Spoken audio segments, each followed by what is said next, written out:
Hey YouTube, it's Leah. Today is May 3rd, 2013. I am currently week 21 post-op from vertical sleeve gastrectomy. I had my VSG on December 4th, 2012. My surgery date I weighed 205, date of surgery, and today I weigh 150.4. So I have lost a total of 55 pounds since the date of surgery. My post-op, like pre-op liquid diet weight was 218. So technically I'm down 68 pounds from my 2-week pre-op diet. And my highest recorded weight was in 2009. I weighed 260 pounds. So I guess if you want to look at how much weight I've really lost, it's 110 pounds. I'm not sure. I personally look at it from the day I decided to have the vertical sleeve gastrectomy. Some things that I wanted to talk about today. First of all, I broke my stall. Oh, thank you. And interesting, if you watched my last video, I talked about the ABCs and, all bites count, and I really nipped the whole snacking thing in the bud. And I went online and watched some other videos of what people did when they had stalls. And one of the common things I heard was upping your calories, upping your water, upping your protein. So I figured none of that could hurt. So starting I think last Saturday maybe, I started doing that. I started upping my calories by about 100 to 150 calories a day. I started upping my protein 20 grams a day, and consciously tried to get in more water. I can't tell you how much, but just being more proactive about drinking a lot more water.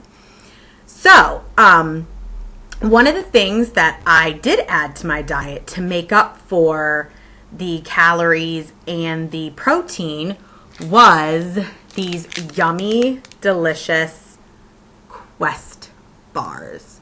They're heaven. So, so I started eating one every day as a snack.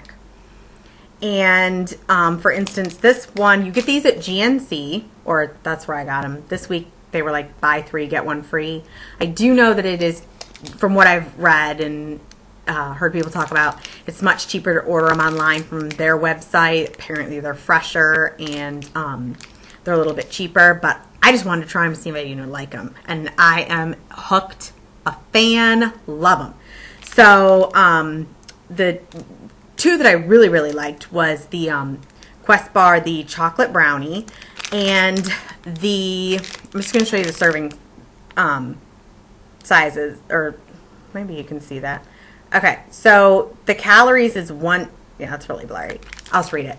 Calories are 170, fat is 6 grams, sodium 340, total carbs 24, fiber 19 grams. Sugars 1, protein 20. So if you do the whole net carb thing, this actually only has 5 active carbs. It varies from flavor to flavor. Another flavor that I really liked was the chocolate peanut butter. That was super yummy too. And that one broke down to, I don't know, I think same thing, 4 or 5 carbs. But anyway, what I loved about these was that it accommodated my increase in calories, it accommodated the protein, and the fiber. 17 grams of fiber. Like, you're supposed to be getting in 25 to 30 grams of fiber a day as a female. Like, I was having the hardest time getting all that in. Let me tell you what, this works. I'm telling you. So if you haven't tried them, try them. Let me know what you think, but I'm a total fan. So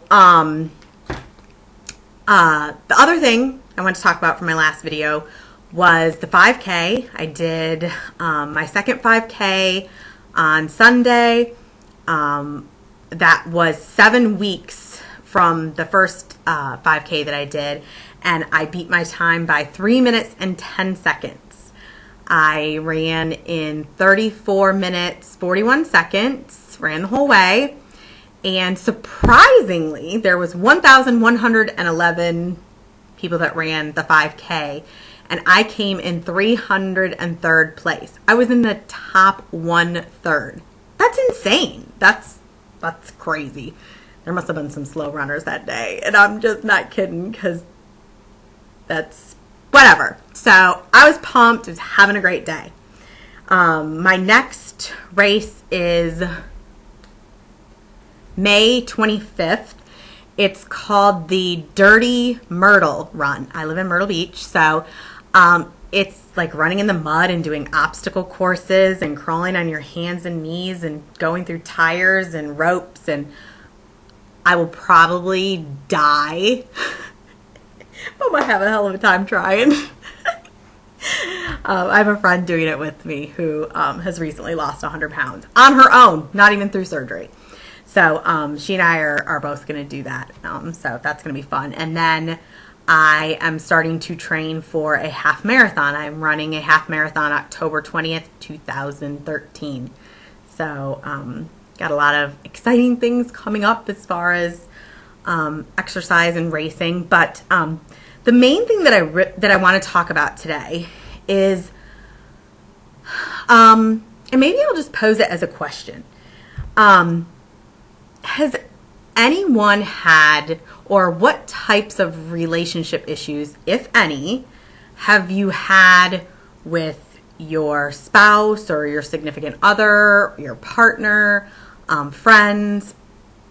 Because I'm going to be totally candid here, and I looked around on YouTube trying to find videos that discussed relationship issues. And for me particularly, it's with my boyfriend. We live together. We've been living together for a year. We've been dating almost 3 years. And it has been a challenge ever since I had surgery. And the one thing that I can attribute it to is the fact that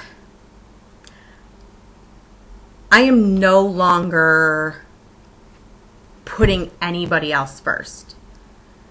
I have, you can call it selfish, you can call it whatever you want. But I have taken back my life, and I have taken control of my life. And I am no longer allowing certain things to interfere with what I want to get done. In the past, I had a hard time saying no. And as a result, there were times when I had good intentions to go to the gym, but somebody else really needed me, or they wanted to go to happy hour, or umpteen gazillion reasons. And so I never made it to the gym. And that's something that's very different this time, is that I do what I say I'm going to do, particularly when it comes to anything to do with my diet and exercise. Now, I did get, or I've had this continual argument with my boyfriend since surgery. He thinks that I am obsessed with my diet, that I track everything into my phone. I weigh my food. I don't weigh everything. Particularly, I weigh meats, or if I'm measuring like mayonnaise, I do like a tablespoon or something. But in general, yeah, I measure stuff.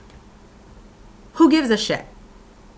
How am I affecting you by measuring my food? I'm not.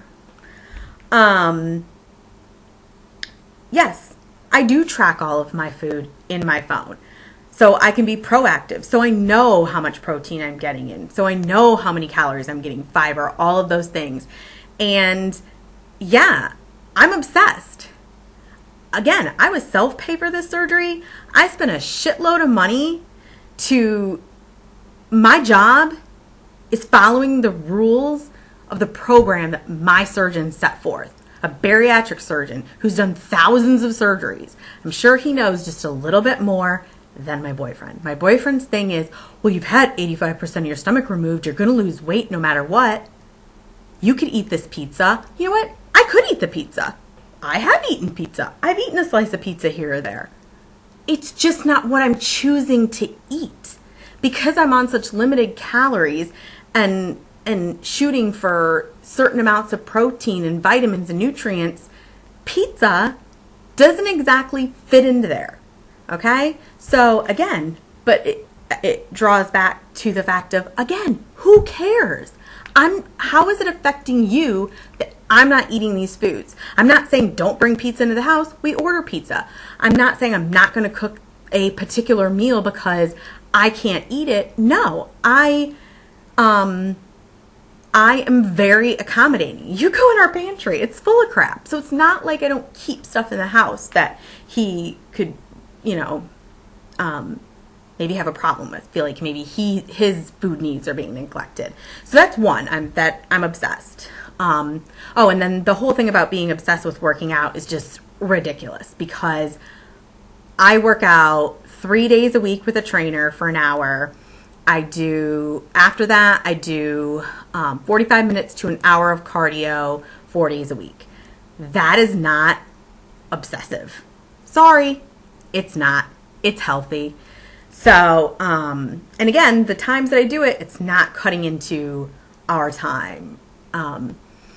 Now, it's not that he's totally not supportive of me working out. He just really doesn't ever have anything positive to say. But he will watch my daughter when I go on Sunday mornings. He'll watch her so that I can go to the gym. When I went to my race the other day, it was so early in the morning. The race started at like 7:20. He would watch her. So, I mean, he is supportive in helping me in that respect. But as far as saying anything positive, no. In fact, when I came home from my race on Sunday, I was so pumped up. I was, yay, I did, I was pleased with, the way I'd finished. And I was kind of carrying on. And who cares? I was excited. His words to me were, I will be so glad when it's tomorrow so I don't have to hear about this race anymore. And yet here it is today, Friday, and he has never said anything like congratulations, great job, nothing. And I have to wonder where that's coming from. He's never been a mean person like that to me, and that has hurt my feelings a lot, to the point that I've started looking at possibly breaking up and moving out, because this is my life. This is my lifestyle. I have changed. But if he's not willing to support me in my new lifestyle, then it's not going to work. And I need to just move out and possibly find somebody that will support me, because this is my life now, and I'm not going to allow someone to sabotage that. But so I guess, can anyone relate to that? Has anyone had issues like that? I mean,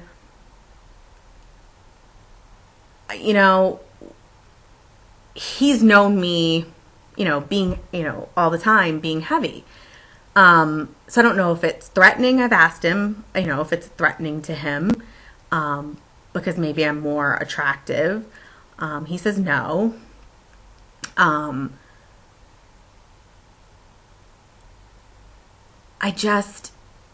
don't know.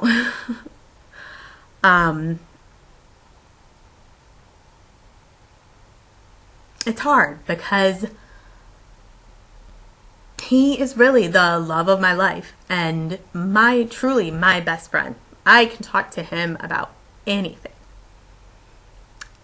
And to think that I'm on this amazing journey that millions of people would love to be in my shoes and to be able to be doing what I'm doing. To not have him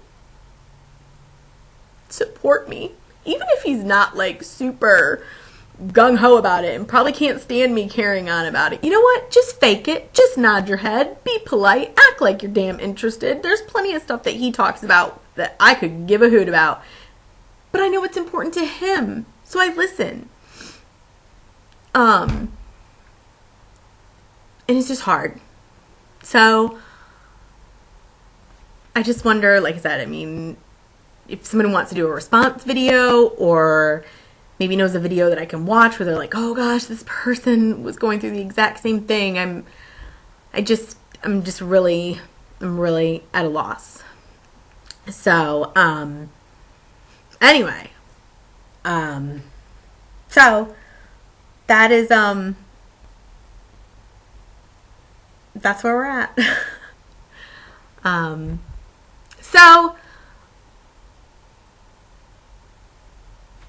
I'm left speechless, and that doesn't happen very often. So, thank you everyone for watching and always having such kind things to say. And, it's such motivation to read your comments and to know that you're following me. And it's that kind of accountability too. And,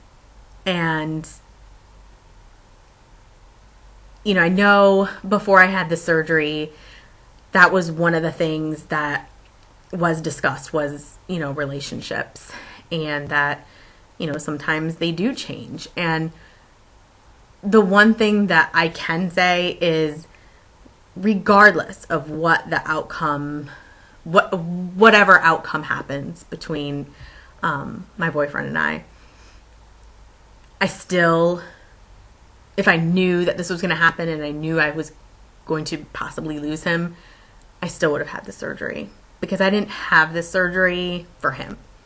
I did it for me.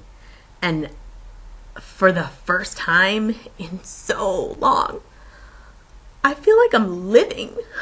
I know it doesn't sound like that right now, but seriously, like, I'm not just sitting by watching everybody else do stuff. I'm actually living and participating and enjoying life for the first time. And so